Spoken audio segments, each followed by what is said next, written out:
డ్వాక్రా మహిళలకు చంద్రబాబు ప్రభుత్వం మరోసారి మోసం చేసిందని మండిపడ్డారు వైఎస్ఆర్సీపీ అధినేత వైఎస్ జగన్మోహన్ రెడ్డి. కూటమి ఎన్నికల మేనిఫెస్టోలో స్వయం సహాయక సంఘాల రుణాలపై వడ్డీ రాయితీ పరిమితిని 3 లక్షల నుంచి 10 లక్షలకు పెంచుతామని హామీ ఇచ్చిందని వైఎస్ జగన్ గుర్తు చేశారు.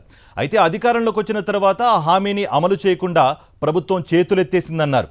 10 లక్షల వరకు వడ్డీ రాయితీ పథకాన్ని అమలు చేయకపోగా ప్రస్తుతం అమల్లో ఉన్న వడ్డీ రాయితీ పథకానికే గత 2 ఏళ్లుగా ఒక్క రూపాయి కూడా నిధులు విడుదల చేయలేదని విమర్శించారు. దీనివల్ల మహిళలకు సుమారు 6,000 కోట్ల రూపాయల మేర ప్రయోజనం అందకుండా పోయిందని ఆవేదన వ్యక్తం చేశారు. స్వయం సహాయక సంఘాలకు రుణాలు అందడం వల్ల మహిళల్లో ఆర్థిక స్వావలంబన పెరుగుతుందని, వారి చేతుల్లో నిధులు ఉంటే ఉత్పాదక రంగాల్లో పెట్టుబడులు పెరుగుతాయన్నారు వైఎస్ జగన్. అయితే రుణాల పెరుగుదల ఆగిపోవడంతో ఇటు పెట్టుబడులు, ఆదాయాలు తగ్గి గ్రామీణ ఆర్థిక వ్యవస్థపై ప్రతికూల ప్రభావం పడుతోందన్నారు. తమ ప్రభుత్వ హయాంలో డ్వాక్రా మహిళలకు వడ్డీ రాయితీ కింద 4,969 కోట్ల రూపాయలు చెల్లించామని, ఆసరా, చేయూత వంటి పథకాల ద్వారా కూడా పెద్ద ఎత్తున ఆర్థిక సహాయం అందించామని తెలిపారు. దీంతో మహిళలకు స్వయం ఉపాధి అవకాశాలు విస్తరించాయని తెలిపారు. తమ ప్రభుత్వం చివరి ఏడాదిలో ఎస్హెచ్జీలకు 49,696 కోట్ల రుణాలు అందగా చంద్రబాబు ప్రభుత్వం తొలి ఏడాదిలో అవి 41,623 కోట్లకు తగ్గాయని చెప్పారు. 2025-26లో మరింత తగ్గి 41,105 కోట్లకు చేరాయని పేర్కొన్నారు. రాష్ట్ర ప్రభుత్వ పన్నుల ఆదాయ వృద్ధి 2025-26 ఆర్థిక సంవత్సరంలో -3.22% నమోదైందని, ఇది గ్రామీణ ఆర్థిక వ్యవస్థ బలహీనతకు సంకేతమని వైఎస్ జగన్ చెప్పారు. డ్వాక్రా మహిళలకు చంద్రబాబు ప్రభుత్వం మరోసారి మోసం చేసిందని మండిపడ్డారు వైఎస్ఆర్సీపీ అధినేత వైఎస్ జగన్మోహన్ రెడ్డి. కూటమి ఎన్నికల మేనిఫెస్టోలో స్వయం సహాయక సంఘాల రుణాలపై వడ్డీ రాయితీ పరిమితిని 3 లక్షల నుంచి 10 లక్షలకు పెంచుతామని హామీ ఇచ్చిందని వైఎస్ జగన్ గుర్తు చేశారు. అయితే అధికారంలోకి వచ్చిన తర్వాత ఆ హామీని అమలు చేయకుండా ప్రభుత్వం చేతులెత్తేసిందన్నారు.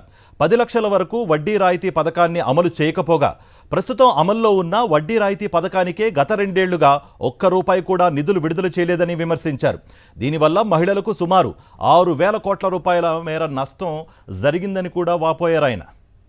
స్వయం సహాయక సంఘాలకు రుణాలు అందడం వల్ల మహిళల్లో ఆర్థిక స్వావలంబన పెరుగుతుందని, వారి చేతుల్లో నిధులు ఉంటే ఉత్పాదక రంగాల్లో పెట్టుబడులు పెరుగుతాయన్నారు వైఎస్ జగన్. అయితే రుణాల పెరుగుదల ఆగిపోవడంతో పెట్టుబడులు, ఆదాయాలు తగ్గి గ్రామీణ ఆర్థిక వ్యవస్థపై ప్రతికూల ప్రభావం పడుతోందన్నారు. తమ ప్రభుత్వ హయాంలో డ్వాక్రా మహిళలకు వడ్డీ రాయితీ కింద 4,969 కోట్ల రూపాయలు చెల్లించామని, ఆసరా, చేయూత వంటి పథకాల ద్వారా కూడా పెద్ద ఎత్తున ఆర్థిక సాయం అందించామని గుర్తు చేశారు.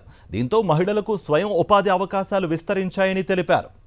తమ ప్రభుత్వం చివరి ఏడాదిలో ఎస్హెచ్జీలకు 49,696 కోట్ల రూపాయలు రుణాలు అందగా చంద్రబాబు ప్రభుత్వం తొలి ఏడాదిలో అవి 41,623 కోట్లకు తగ్గాయని చెప్పారు.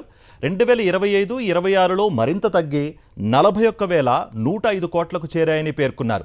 రాష్ట్ర ప్రభుత్వ పన్నుల ఆదాయ వృద్ధి 2025-26 ఆర్థిక సంవత్సరంలో -3.22% నమోదైంది. ఇది గ్రామీణ ఆర్థిక వ్యవస్థ బలహీనతకు సంకేతమని వైఎస్ జగన్ చెప్పారు.